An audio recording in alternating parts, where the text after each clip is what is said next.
Hello everyone, welcome to Visionary Classes. So yet another lecture on JNU PhD 2021 PYQs, lecture number 6.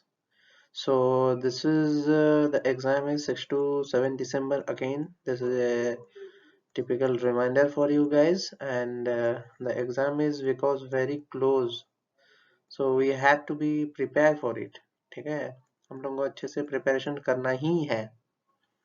और जिन लोगों को जो भी doubts है, if you have some doubts, okay, you can directly contact in the description box number for your queries and etc. But you should be prepared for JNU PhD 2021 paper PYQs lecture number 6. So let us begin with lecture number 6 of this series. So here you can see there is a question that is asking regarding your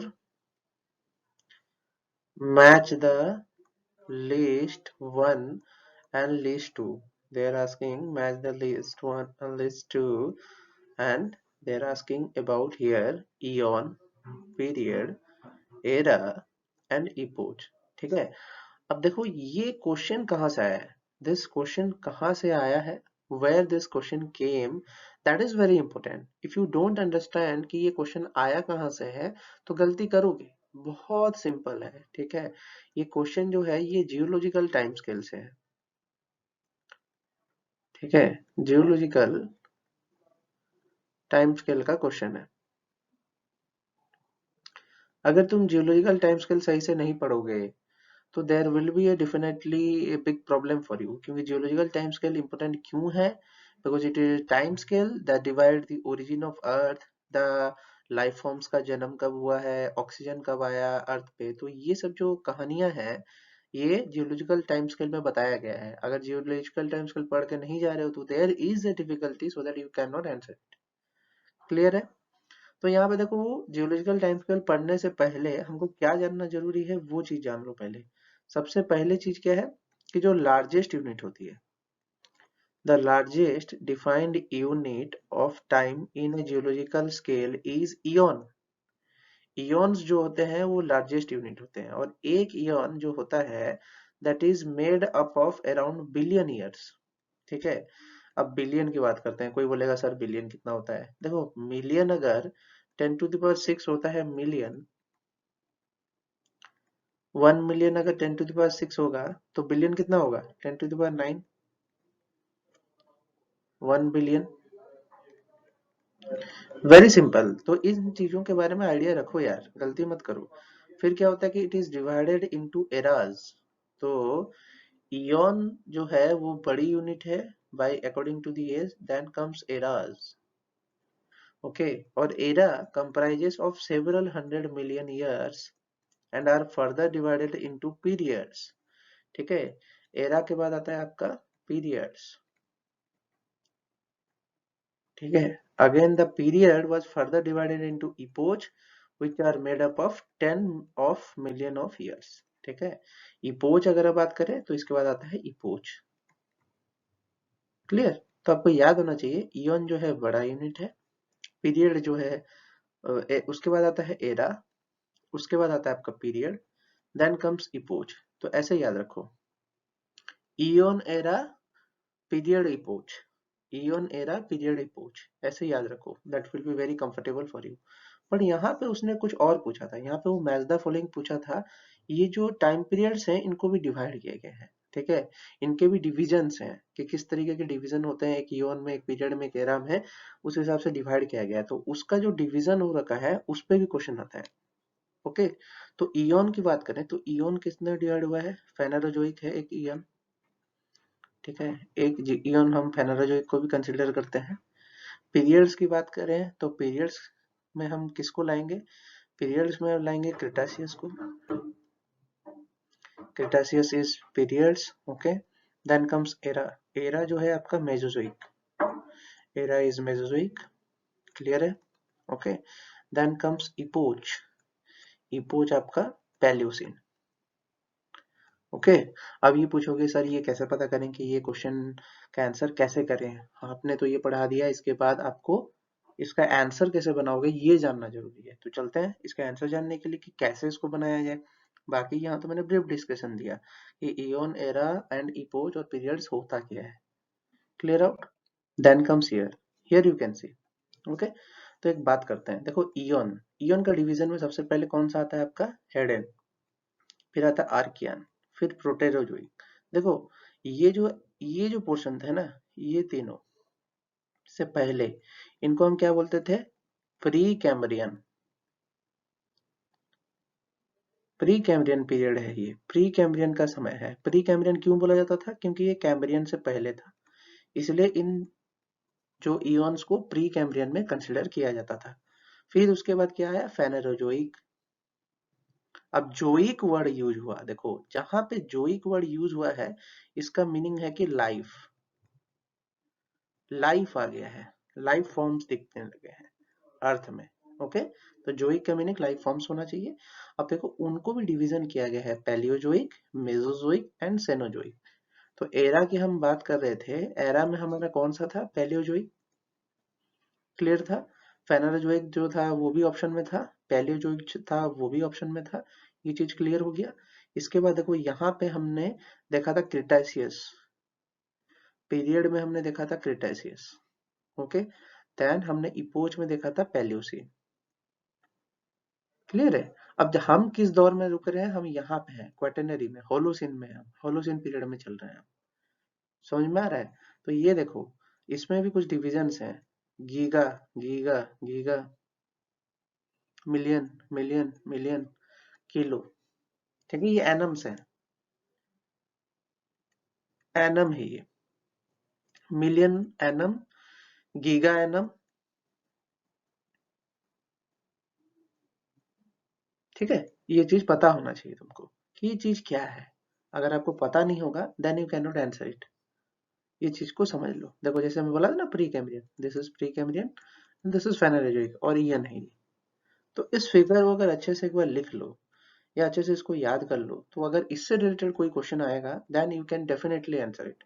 अब इसमें भी कुछ division है, जैसे कि यहाँ पे आपने टिल्डा टिल्डा दिया है, इसमें कहीं एज ऑफ रेप्टाइल्स आता है, एज ऑफ मैमल्स आता है, एज ऑफ आपका क्या बोले तो बर्ड्स आता है, एज ऑफ आपका डायनासोरस आता है। तो ये सब चीजें आपके दिमाग में होना चाहिए। जैसे जुरासिक है, जुरासिक तो जान ही रहे हो, जुरासिक पार्क मूवी सबने देखा है।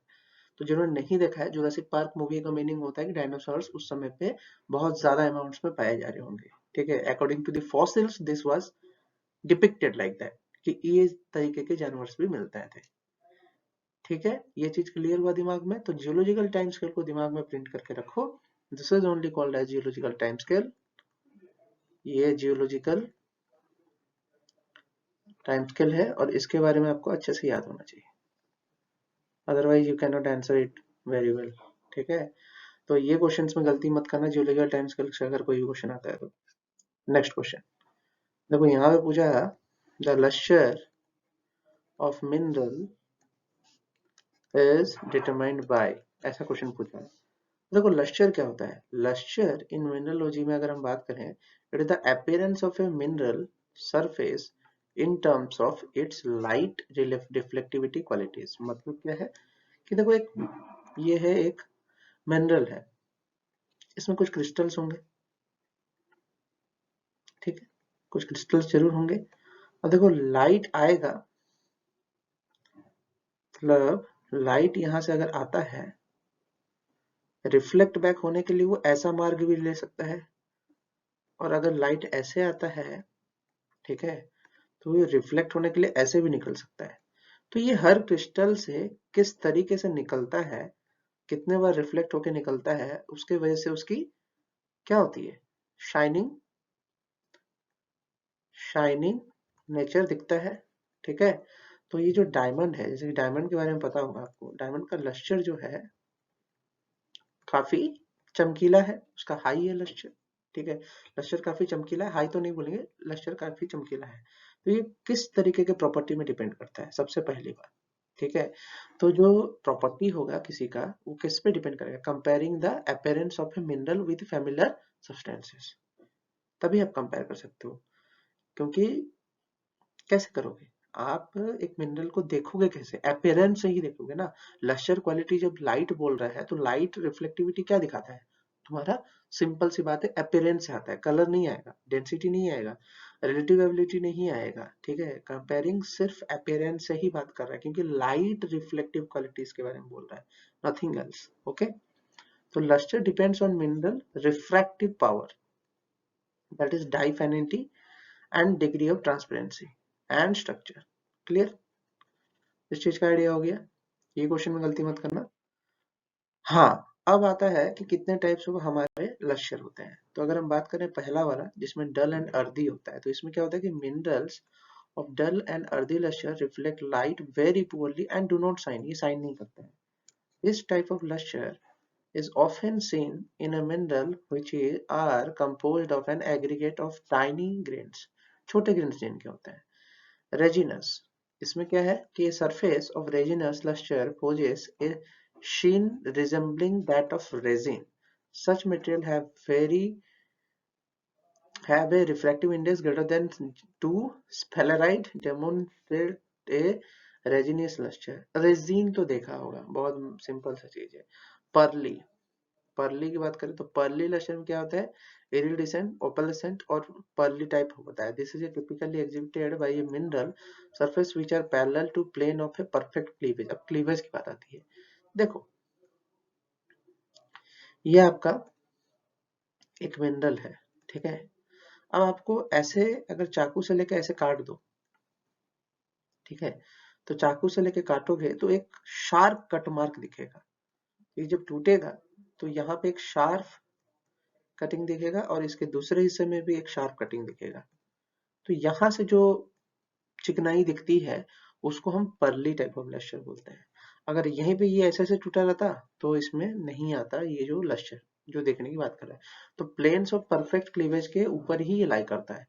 तो layer of silicate such as talc often demonstrate a pearly lustre. Pearly lustre talc में दिखता है। देखो ये चीज याद होना चाहिए, क्वेश्चन कल को पूछ दिया इतना डीप में तो क्वेश्चन के आंसर्स पता होने चाहिए। A surface which possesses a greasy luster appears to be covered with a thin layer of oil. A light scattering surfaces which is slightly rough, such as that of naphthalene, may exhibit greasy luster. Grease तो समझते हो, cycle के spoke में लगता है Greece, उससे भी चमकता है। तो वो जो चमकने वाला पोर्शन है दैट इज ग्रीजी लस्टर। तो ये फोर्थ था, ये थर्ड था। तो ये चार जो है ये मेन लस्टर टाइप्स है मिनरल्स के। तो इसके बारे में भी आपको थोड़ा बहुत आइडिया होना चाहिए सो that you can answer this question also very easily. Clear है? तो सभी स्टूडेंट्स को एंगेज रहो, जो भी स्टूडेंट्स हो वो एंगेज रहो पढ़ाई के साथ, तभी हो पाएगा। If you are not engaged with the playlist so you can not answer it very quickly, ठीक है। प्लेलिस्ट के साथ एंगेज रहो, क्योंकि क्वेश्चन आ रहा है एग्जाम में तो भाई करना जरूरी है। If you don't know the question you can not answer it very quickly. Okay, then come silky. This is the fifth one. Silky luster occurs when a light is reflect off an aggregate of fine parallel fibers. Malachite and serpentine may both exhibit silky luster. Simple सी बात है। Silk तो समझ रहे हो, silk. Vitreous luster occur in a minerals with predominant ionic bond and resemblance the reflective quality of a broken glasses. The refractive index of such mineral is 1.5 to 2. Many silicate possess this type of luster. Quartz and tourmaline both demonstrate vitreous luster. ये भी clear है, इसको भी बताने की जरूरत नहीं है। A brilliant luster such as the sparkling reflection of a diamond is known as adamantine. Okay, तो adamantine जो है ये एक ब्रिलियंट लस्टर शो करता है। क्लियर है? फिर क्या बोलता है? The minerals of adamantine lustre have a refractive indices. इनके कुछ रिफ्रैक्टिव इंडिसेस होते हैं। क्या रिफ्रैक्टिव इंडिसेस होते हैं? 1.9 से 2.6। रिफ्रैक्टिव इंडेक्स का मीनिंग तो आप समझते ही हो, उसको बताने की जरूरत नहीं है। ओके, कि कितना लाइट आता है और कितना बेंड होकर किस तरीके से जाता है, that you know. Refractive index I will not tell. Angle of sine angle of incidence upon sine angle of जो रिफ्रैक्शन होता है उसकी बात नहीं करेंगे यहाँ पे। Refractive index you know it very well, तो इसको बताने की जरूरत नहीं है।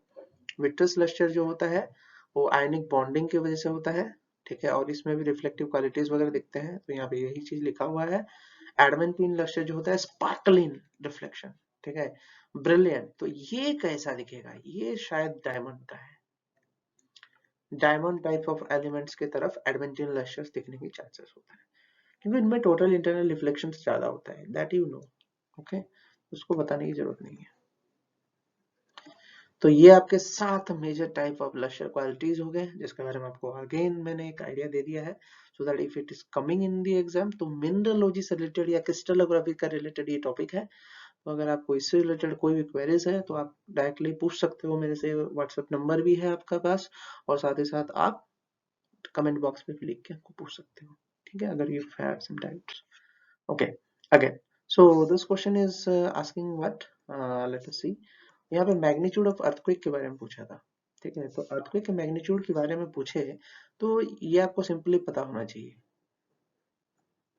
ठीक है। तो अर्थक्वेक का मैग्नीट्यूड जो है ये सिंपली है 3 से 9, 4 से 4.9, 5 से 5.9, 6 से 6.9, 7 to 7.9, 8 से लार्ज बिट, ठीक है। सिग्निफिकेंट डैमेज होगा, डैमेज एक्सपेक्टेड, डैमेज में occur, माइनर डैमेज में occur, likely felt and may be felt। तो ये सब इसके कैटेगरीज हैं, अर्थक्वेक के मैग्नीट्यूड के कैटेगरीज, ठीक है। और या अगेन किस में मेजर किया जाता है, रिक्टर स्केल, ये चीज भी क्वेश्चन में आ सकता है, तो पता कर लेना एग्जाम से रिलेटेड जो भी क्वेश्चन आए।